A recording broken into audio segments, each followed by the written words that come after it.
Halo semuanya, di video kali ini saya akan memaparkan resensi buku landasan pendidikan.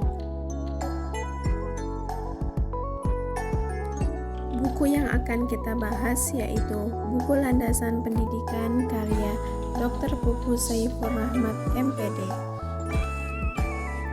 Langsung saja kita mulai dari identitas buku. Judul buku Landasan Pendidikan, penulis Dr. Pupus Saifur Rahmat MPD, penerbit SS Kopindo, ISBN 9786233660557, tahun terbit 2022, jumlah halaman 168 halaman, kategori pendidikan dan ilmu pendidikan. Ya, kita masuk ke resensi singkat dari buku ini. Buku Landasan Pendidikan karya Dr. Pupus Saifur Rahmat MPD adalah buku yang membantu kita untuk memahami dasar-dasar pendidikan. Buku ini membahas berbagai aspek penting seperti peran pendidikan, filosofi pendidikan, sejarah pendidikan di Indonesia, pandangan tokoh pendidikan nasional, hingga prinsip-prinsip pendidikan yang dianjurkan UNESCO. Oke, kita masuk ke intisari buku bab 1, Manusia dan Pendidikan.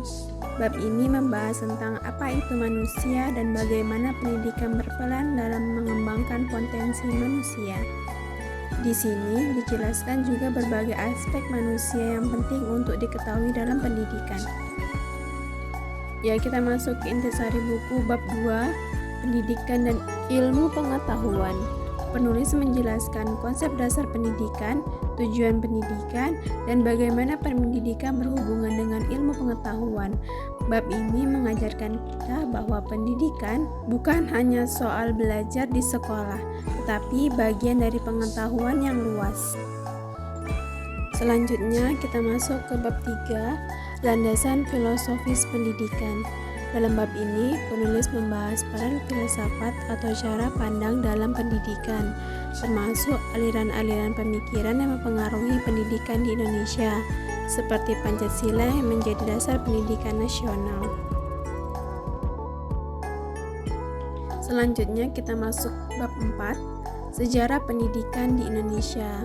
Bab ini menarik karena menjelaskan bagaimana pendidikan di Indonesia berkembang dari zaman dahulu, mulai dari masa Hindu hingga Buddha, Islam hingga masa penjajahan Belanda dan Jepang, serta pendidikan setelah Indonesia merdeka. Bab 5, Tokoh-tokoh pendidikan nasional. Penulis mengulas tokoh-tokoh penting yang berjasa dalam pendidikan di Indonesia, seperti Ki Hajar Dewantara, Ki Hajar Ahmad Dahlan, dan Hamka.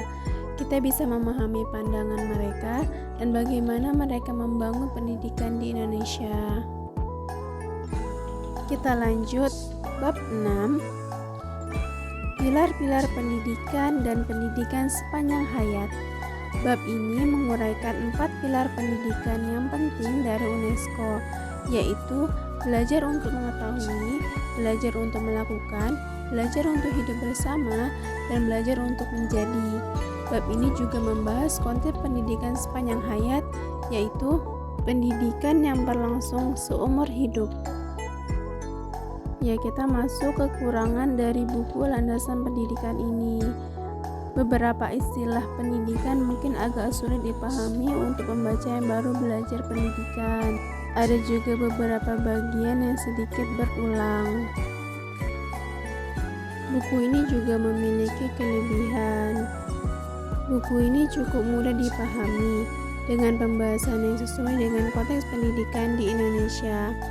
Buku ini memberikan gambaran lengkap tentang dasar-dasar pendidikan yang penting bagi mahasiswa pendidikan, calon guru, atau siapa saja yang ingin memahami pendidikan yang lebih dalam. Baiklah, terakhir kita masuk ke bagian kesimpulan. Secara keseluruhan, Landasan Pendidikan adalah buku yang berguna untuk memahami pendidikan dari berbagai sudut pandang. Cocok bagi siapa saja yang ingin memahami dasar-dasar pendidikan, khususnya di Indonesia. Buku ini mengajarkan pentingnya pendidikan dan pandangan para tokoh nasional yang memperjuangkan pendidikan.